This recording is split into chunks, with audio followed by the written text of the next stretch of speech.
In this video, I want to explain to you how to put together a draft of the critical analysis for Leon Nefka's Why You Can't Stop Checking Your Phone. There are two documents I want you to look at, and one is the sample critical analysis for just a moment. More importantly, there is the other sheet, which is the how to structure the critical analysis of why you can't stop checking your phone, and a guide to resources in your book and learning materials. I want to point out this sample. It's good, and I'm going to point again to it as we discuss revising your paper. But it's a good paper. This would be an A paper, except it isn't doing everything I want you to do. I'd like you to use this sample just as a model of the language, how to the ways of saying things. And it's a good example of presenting details from the actual essay in supporting points that the writer is making about mouthing off in America in that sample. But definitely don't take this and just try and model your paragraphs after these, because first of all, I'm here to tell you it's not everything I want you to do. And it may not be the best way for you to do this, where you are sure to do all the jobs clearly. I actually, since the last time I did a critical analysis, designed this sheet, and we're going to spend our time looking at it. That's in learning materials. Hopefully you've looked at it already. And we're now down to here where you actually need to draft a paper. And I'm giving you a formula. It's a recipe. And you can be creative if you want and do something different, and you may wind up with a good paper. But I'm not sure you would. With this, you're ensured of at least having a modicum of paragraph unity, and you're sure to touch on the points that I would like you to touch on. You also are more sure to be writing about the article rather than the subject. The last thing you want to do on this paper is just go off writing about texting and driving. That is not the subject of the paper.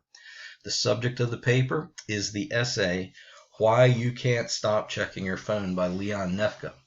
Now in paragraph 1, you simply give us a summary. It's just a straightforward, concise, brief summary. And then there's the thesis. The previous video explained a little bit about how you might put together a thesis. Go to another paragraph. It's a perfect place to discuss this author's credibility. Again, on the inference form, I gave some ideas what kinds of information you may have there, and addresses the idea of him having bias or not being biased. He's maybe very objective. It depends on your opinion. Explain it. Remember, bias is not an opinion. He definitely has an opinion. A bias would be an opinion that's not open to reason, to logic, that's immovable. Going through here, you want to have this would be a good paragraph discussing these ideas together. In fact, you did a paragraph just like this in the critical or the rhetorical response, where it was a one paragraph that you wrote simply about these three ideas: the purpose, the writing situation, the audience. And the purpose, it's one of the big three, and explain why. Is it a persuasion, information, or entertainment? The situation, why did he write this? What situation caused him to decide this was worth writing about? Things in his life, things in society. And his audience, who would actually read this thing? Remember, nobody's guaranteed an audience, but somebody's reading it. Paragraph 4, discuss tone. What is his tone like in there overall? And get specific about how he uses language in this paragraph. Then move on and simply discuss the types of evidence that he's using. That's fine. Just list it on out. Discuss his relevancy, sufficiency, and accuracy. Some of these may not be all they seem to be. Again, you don't have to be negative. You can be positive, but explain why you're positive here.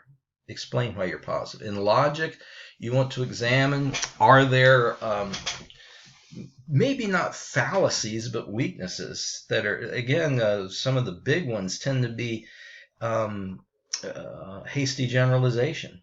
Is the conclusion drawn based on little evidence?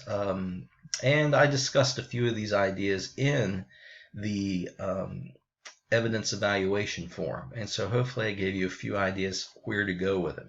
Then in your conclusion, you back up.